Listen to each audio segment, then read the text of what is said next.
I'm Dana Denha, and you're watching FYI. Snakes, spiders, gators, they bring out fear in many of us.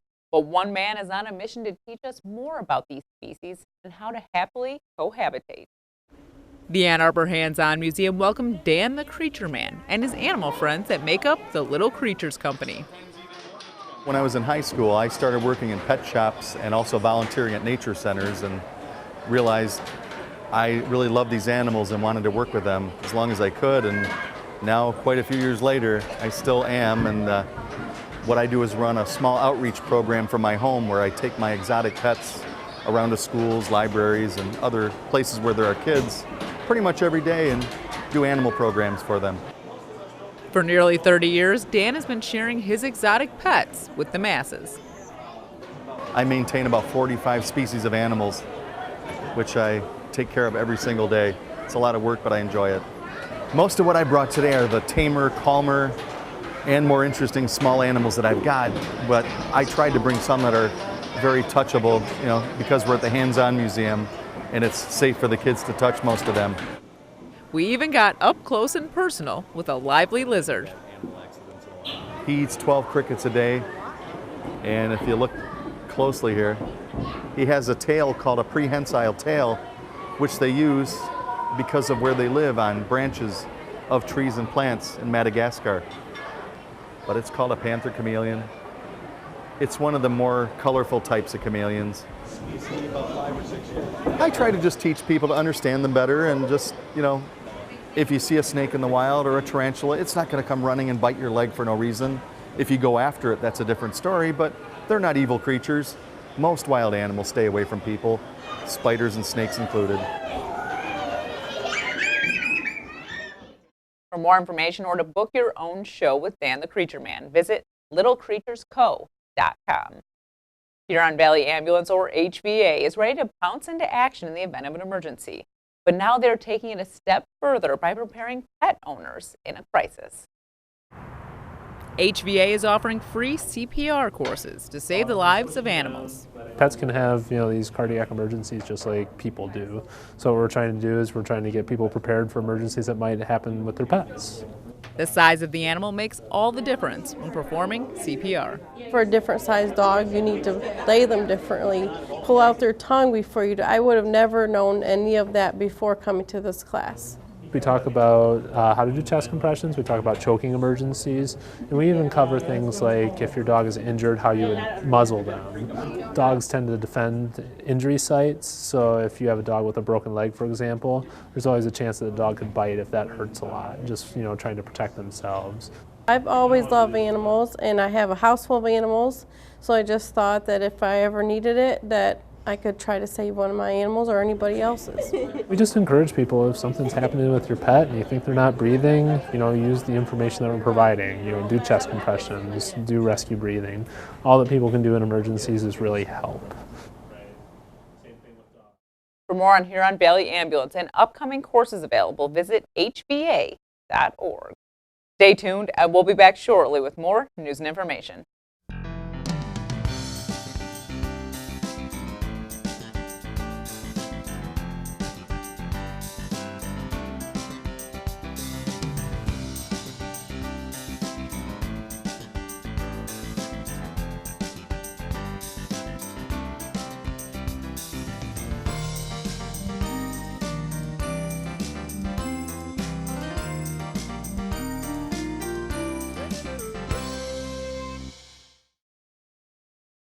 The Neutral Zone had kids put their best foot forward during the Teen 24-Hour Film Festival.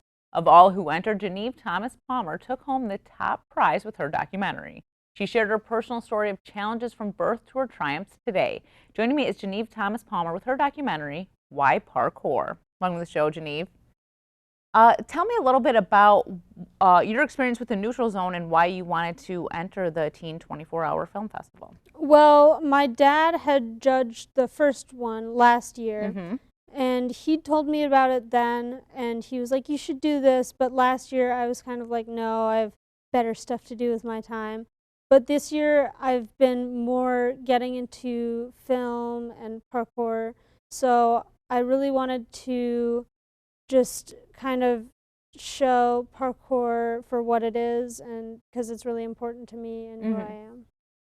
So the documentary is a lot about parkour, but it's also about your personal story. So why don't you tell us a little bit? We'll watch the documentary a little bit later, but why don't you give us a little synopsis or a tease of what we can expect to see? Well, I was born with something called Vader Association or Vactorals, and I have a lot of birth defects. Like I had an extra thumb right here, but they decided to chop it off because it was stunting the growth of my other thumb, which now it moves, but it doesn't function very well.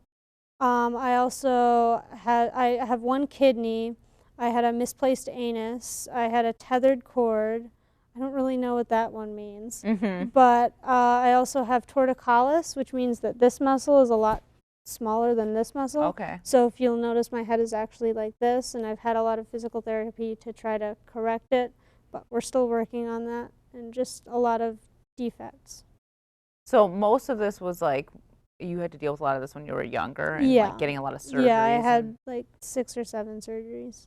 And so now you talk about like you're still kind of like rehabbing things, but do you notice the effects so much now that you're getting a little bit older? I was actually really lucky that none of these actually really affect my physical and like mental capabilities. Like my thumb is the biggest thing. My dad and I were talking earlier about how there are some musical instruments I can't play, and I have like slight trouble opening stuff, but really it hasn't stopped me. Yeah, I mean, a little bit of trouble opening something here and there. As long as you got an extra set of hands, someone else to help you, that's no big deal at all. But you do talk about in the documentary how, you know, it's someone with the challenges that you've had, being able to do parkour is a triumph in itself. Yeah, a lot of people with my same like diagnoses, they have I don't know the like medical term for this, but they have like arms and legs that are just shaped weirdly, or they don't have any kidneys at all or any anus at all, which obviously has a lot of difficulties. So I just came out really lucky, but I still have some challenges with this, and especially regarding parkour. So when you were, I guess, in utero, did your parents know that there were going to be some problems when you were born? Not really. When I came out, my dad told my mom she has an extra thumb, and my mom didn't believe him. So she thought he was joking. So they didn't really know until I was born. But then the first 2 years of my life were really stressful for them, because they were kind of jumping in between doctors, because they had doctors that really didn't know what they were doing, were giving them really bad advice, and there were times when they didn't really know how well I was going to mature, and like if these medical conditions were really going to affect me and my physical health. And do doctors say anything about the effects of maybe as you get older only having one kidney? Not really one kidney, but the torticollis a lot. I've been really working hard the past year on my physical therapy, because one side of my face could start sagging because of my tilt. So that doesn't really affect me that much physically, except I would probably have a lot of trouble talking, and it's just, so that's the main thing, I guess. I guess you should maybe explain to viewers, that people that don't know, what parkour is. So the definition of parkour is moving from one spot to another, typically in an urban environment, in the most efficient way possible. But the type of parkour I do and most people do involves a lot of free running, which incorporates different moves from gymnastics, breakdancing, martial arts, stuff like that, and mixes that with the normal parkour style to move about and express yourself. So we were talking a little bit before the show about your background, and you said you did, because it is a gymnastics sort of thing, but you said you did gymnastics when you were young. I did gymnastics for a year or two, didn't really like it. I would always hide in the bathroom when we did the splits and take like soap from the sink and just pretend I was Santa and make a beard. But I never really had a passion for gymnastics. I feel like it's kind of confining and there's a set thing that you have to do and it has to be very perfect. So a lot of people compare gymnastics to parkour, but I think they're very different in a way because gymnastics is so strict and there's one thing that everyone does, and parkour, that's like really looked down upon and you're supposed to express yourself and have your own style and own way of moving. So how did you get into parkour then? Well, my older cousin took me to his class, which now looking back was similar to gymnastics and not really parkour. But that's when I first learned about parkour and heard the term. So I went on Google, went on YouTube, watched a lot of videos. And a lot of those videos, looking back, were like very hard, dangerous, like the best athletes in the world. And like, if you're going to start on gymnastics, you're not just going to go and do a backflip on beam. That's kind of what I tried to do with parkour, because I saw these amazing athletes and I was like, wow, I should try to do that. Because I didn't really understand or see any of the progression up to that. So that, looking back, that was really not safe for my body. But over time, I accumulated more information about what parkour actually was and how to get to the point where the other athletes I was seeing were. So I'm better now. All right, so now that we know a little bit more about it, are you ready to check out your documentary? Yeah. All right, let's take a look at Geneve's award-winning documentary, Why Parkour?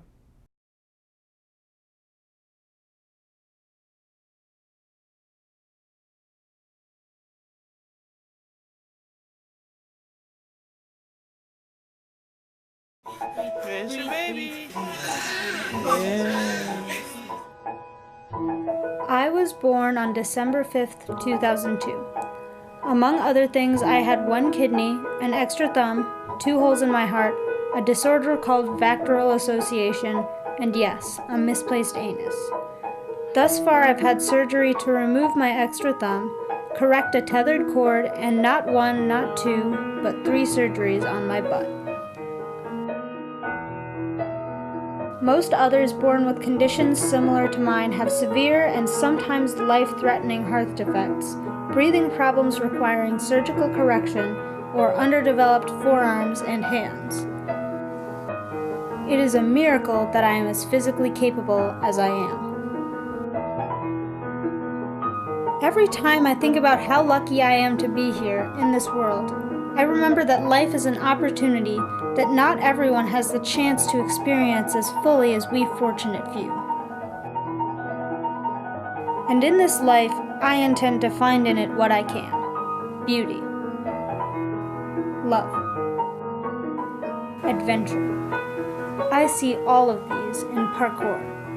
Parkour is defined as moving from one point to another, typically in an urban environment, in the most efficient way possible, such as running, jumping, and climbing. Most people are more familiar with the type of parkour known as freerunning, which incorporates different styles of movement into the more typical parkour style. Dance, gymnastics, and martial arts are common sports in which the freerunning style of motion develops from.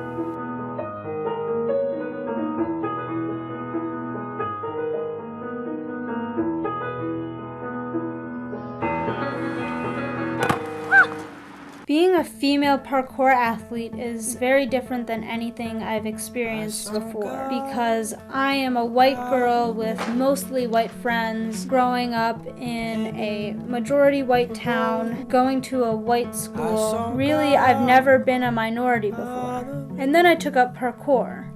And I went to a camp called Woodward where I practiced parkour, and there were probably 100 athletes there, and only 3 of them, including me, were female. When people see me doing parkour, they see a reckless youth, a daredevil, or even an adrenaline junkie. But really, in truth, parkour is the ultimate respect for your body. It is understanding what you are physically and mentally capable of, and it's finding the connection between mental capability and physical capability, and utilizing that to move and to express. Really, I feel as though parkour is the safest thing that you can do, because it's just you and your environment, and you can control everything that will happen if you know your body and you know your environment. If you walk across the street, even if you are not jaywalking, you're using the crosswalk, even if you do that, a car could come speeding down 90 miles an hour and hit you. You have no control over that. But in parkour, you always have control over yourself. When you train parkour with other people, you really develop a different type of bond than you can through any other experience with another person, because although you are trying to achieve your own different goals, really the mentality of it all is the same. It's the same mental pattern of trying to achieve what you want, trying to get to be the best you can. It's like we're in this together. We understand what the other is going through. All right, we're back with Geneve, and we just watched Why Parkour. Why don't you tell me a little bit about your background as a filmmaker and what led you to making this documentary?